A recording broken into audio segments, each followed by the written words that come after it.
Olá, tudo bem com vocês? Estamos indo bem nessa quarentena? Esperamos que sim a todos, né?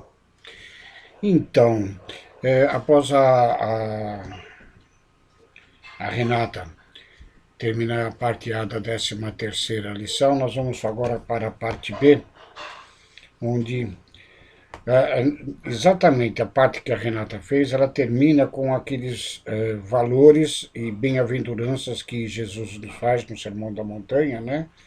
Inclusive nos dizendo que somos o sal da terra e a luz do mundo, ok? E, na sequência, entrando numa nova etapa do Sermão da Montanha, onde ele inicia comparando a lei antiga, a lei da sua época, a lei que ele veio trazer, a lei de Jesus, a lei da doutrina cristã, ok? Então ele começa dizendo: não penseis que vim revogar a lei e os profetas. É bom a gente entender que a lei e os profetas a que Jesus se refere em muitas passagens que se constam do Novo Testamento, se refere primeiro à lei mosaica. A lei mosaica é aquela constituída no Pentateuco de Moisés, né? Ou a Gênese, Êxodos, né? São os 5 primeiros livros da Bíblia atribuídos eles essa elaboração desses 5 livros ao Moisés, onde ali a lei do decálogo, a lei divina tida, né, dos 10 mandamentos, tem as leis civis estabelecidas por Moisés e os sacerdotes dali daquele momento da travessia do próprio deserto para atingirem a terra prometida.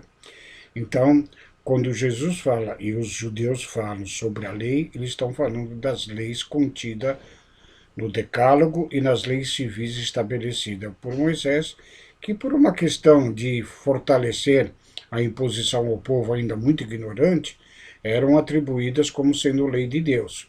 Mas nós sabemos que foram leis estabelecidas por Moisés, que é tido, além de ter sido um grande profeta, um excelente legislador também, ok?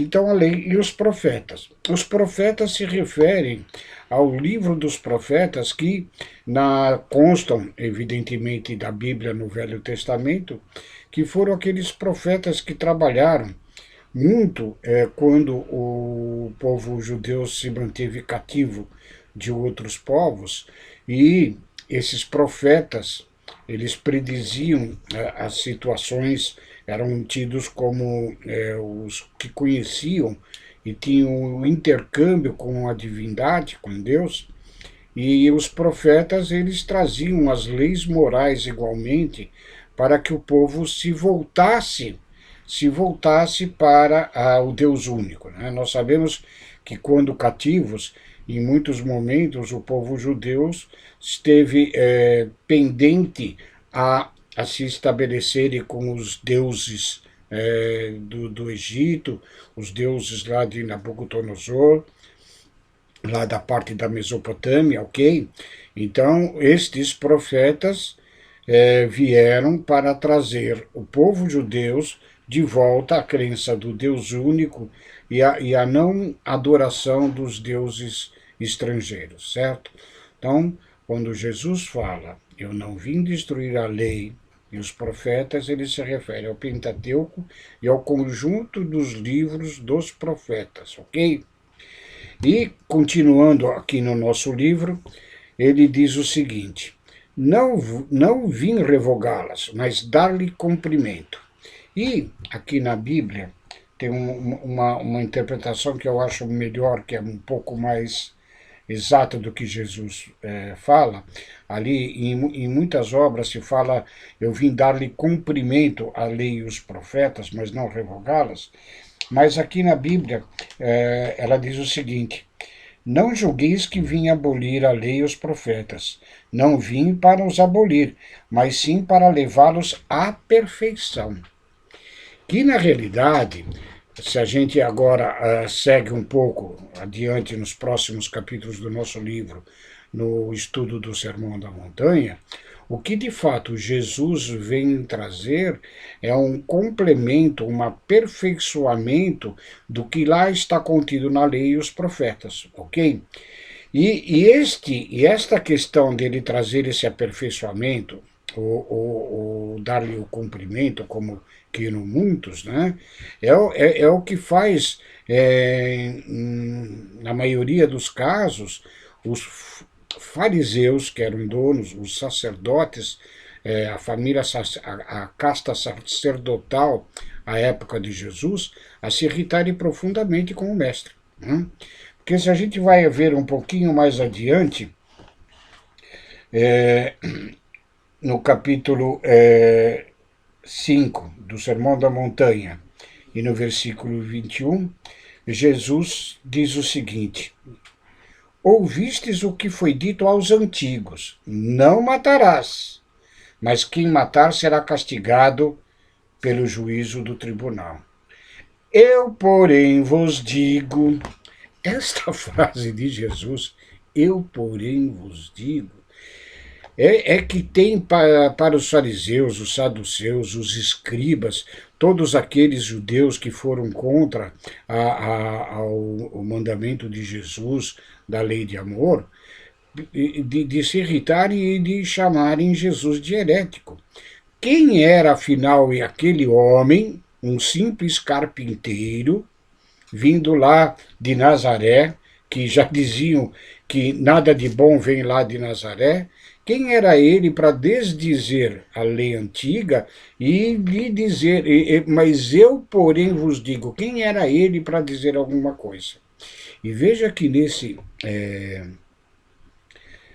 neste item, ele fala do mandamento que Moisés trouxe, dos 10 mandamentos.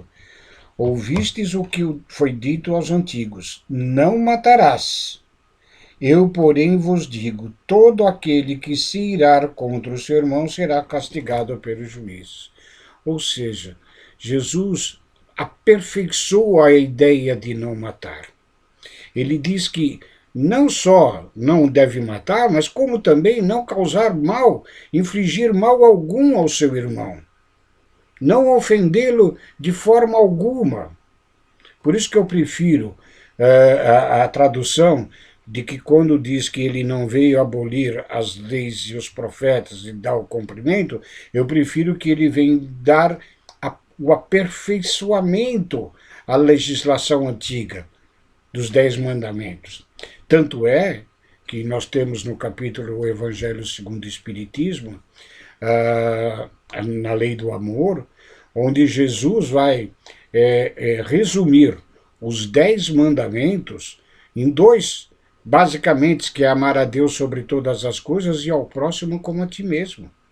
Né? Tem essa passagem onde os fariseus questionando, Jesus vai dizer esta questão, ok? Dando continuidade a este item que nós estamos lendo é o versículo 17 a 20 do capítulo 5 de Mateus, que é dentro do Sermão da Montanha. Então vamos lá. Não julgueis que vim abolir a lei ou os profetas. Não vim para os abolir, mas sim para levá-los à perfeição. Pois em verdade vos digo, passará o céu e a terra antes que desapareça um jota, um traço da lei. Eu, porém, vos digo, né? Em verdade vos digo. Essas expressões do mestre davam a ele uma autoridade perante o povo, mas perante os sacerdotes era tido como herética, ok?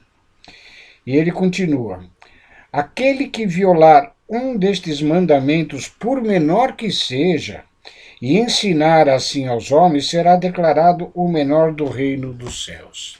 E aqui um conceito importante que Jesus nos traz, que é para nossa reflexão. Veja que ele diz: aquele que não cumprir, por menor que seja um daqueles mandamentos, um daqueles ensinamentos, e também ensinar desta forma, será o menor no reino dos céus. Ele não diz que não vai entrar, mas que será o menor. Então, vamos entender que quando nós falamos na divulgação da doutrina, na divulgação do Evangelho, nós precisamos ter o cuidado e a responsabilidade não só do que nós fazemos, mas também do que nós ensinamos, né? Por isso que, às vezes, a gente vendo alguns líderes religiosos, né,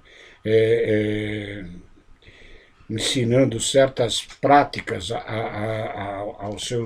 às suas ovelhas, aos seus seguidores, em que a gente vê conotadamente contrária aos ensinos de Jesus, ou pelo menos numa forma não preconizada, inclusive pela lei mosaica, né? Nós temos escolas religiosas que se prendem muito ainda ao Velho Testamento, falam muito de Jesus, mas estudam e praticam praticamente todas as questões que estão lá no Velho Testamento, na parte mosaica, tá bom? Então, não basta não fazermos a coisa errada, é importante que nós não ensinamos às pessoas aquilo que não se deve cumprir, ok? E ele continua dizendo o contrário quanto a isso, assim: mas aquele que os guardar, os mandamentos, e os ensinar, será declarado grande no reino dos céus.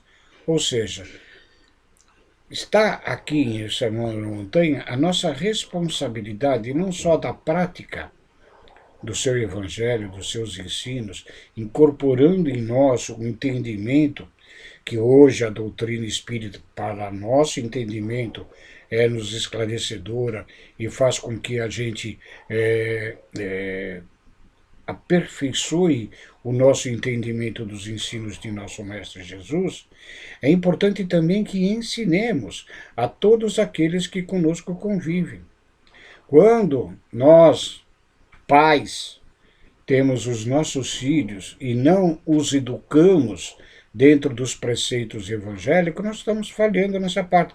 Embora possamos praticar todo o evangelho de amor e não facilitarmos aos nossos queridos filhos os seus ensinamentos, nós estamos descumprindo parte do que Jesus nos diz, ok?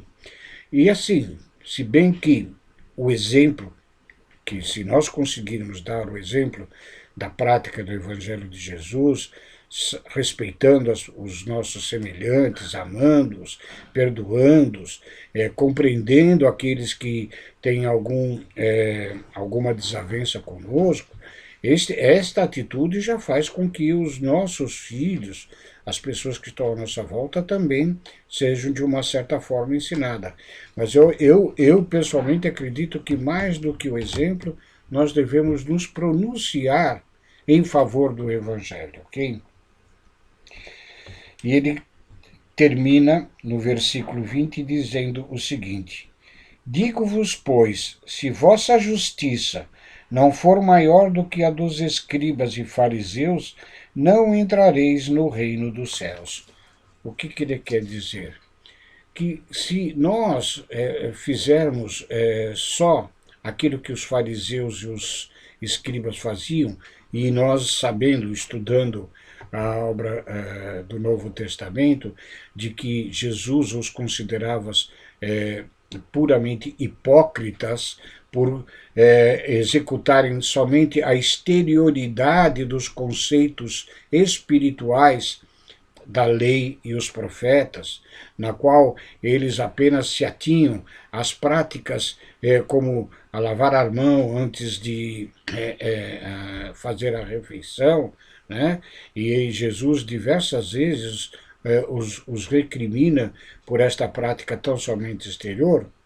Não, se nós não superarmos essa questão de não fazermos, de fazermos igualmente esta parte, mas de nós fazermos mais do que simplesmente a exterioridade de parecermos cristãos, ou seja, é aquela situação em que nós, religiosamente, de acordo com o nosso entendimento a uma determinada escola religiosa, frequentamos a igreja sempre, vamos ao templo protestante sempre, chegamos semanalmente, vamos 2, 3 vezes à casa espírita, né? Trabalhamos lá, fazemos tudo isso, mas interiormente nós não nos modificamos em 1 milímetro sequer das nossas atitudes perante os nossos semelhantes, né?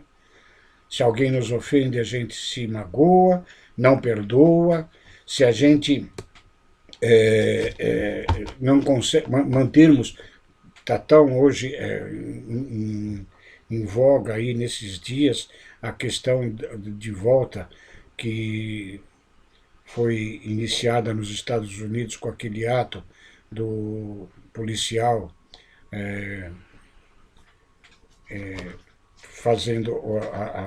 praticando aquele ato contra aquela pessoa negra, e aí está provocando no mundo uma série de atos antirracistas, mas se nós não nos pronunciarmos a favor da igualdade dos seres humanos, ou seja, nós podemos ter a prática exterior de frequentarmos todas as escolas religiosas que é da nosso entendimento, mas se internamente nós não adotarmos as atitudes do Evangelho de Jesus, da lei do amor, da prática do perdão incondicional, de ajudarmos os semelhantes, de sermos de fato os bons samaritanos quando os momentos se nos apresentam, nós estaremos sendo iguais aos fariseus, aos escribas. Nós estaremos apenas exteriorizando uma prática social que é de ter uma religião, mas não estamos incorporando em nós. Então, quando ele fala, não entrareis no reino dos céus, eu aqui interpreto que todos nós vamos entrar no reino dos céus. Mas nessa questão que Jesus coloca no Sermão da Montanha, não entrareis no reino dos céus, é que todos nós vamos ter que nos modificar para podermos ter a possibilidade de adentrar no reino dos céus. Ou seja, no conhecimento que nós temos da doutrina espírita a respeito das inúmeras existências que nós possuímos, nós vamos ter reencarnações e reencarnações até que aprendamos a ser melhores do que os fariseus e os escribas, além das atitudes externas, mas incorporar em nós os ensinos de nosso Mestre Jesus.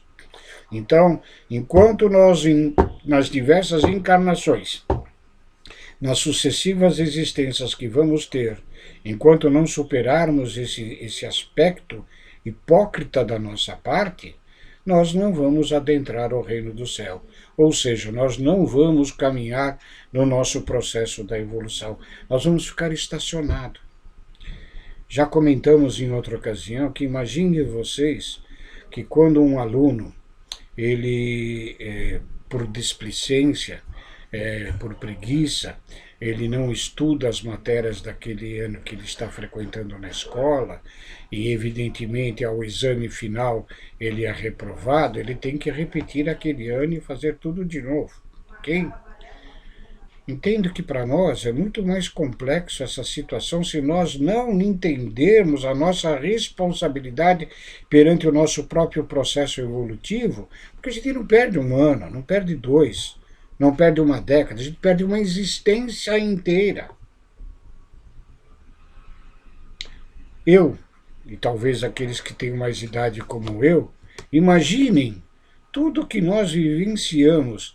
Se até o último dia das nossas existências eu não conseguir me transformar, eu perco todo este período, seja de 70, 80, 90, 100 anos que seja. É uma perda que é irreparável. Não usei a palavra indevida. Ela é reparável, sim, pois a misericórdia divina nos dá inúmeras encarnações para que nós possamos sempre estar nos corrigindo, reparando os nossos erros do passado. Ok? Então, eu acho que, na essência, esta parte do Sermão da Montanha, como reflexão para todos nós, esses aspectos, né, que Jesus nos traz, para a gente se concentrar, se refletir, principalmente na mudança das nossas atitudes e ensinarmos a todos aqueles que conosco convivem, né? Pois e somente com a prática e o ensino nós vamos conseguir fazer com que a gente evolua. E é do conceito em educação de que quando um aprendizado que nós obtemos, mais do que entendê-lo, nós praticarmos, o aprendizado é mais profundo. Ele passa a ser parte de nós mesmos, que é isso que nós desejamos, né? Abolir os nossos defeitos e adquirirmos as virtudes para a nossa ascensão espiritual. E quem sabe, quiçá um dia, nós não tenhamos tantas reencarnações que às vezes são por demais complicadas para nós mesmos, ok? Então, deixo a vocês um abraço, um beijo no coração, tenham uma boa semana, fique com Deus, e a semana que vem nós daremos a sequência aos nossos estudos. Até mais!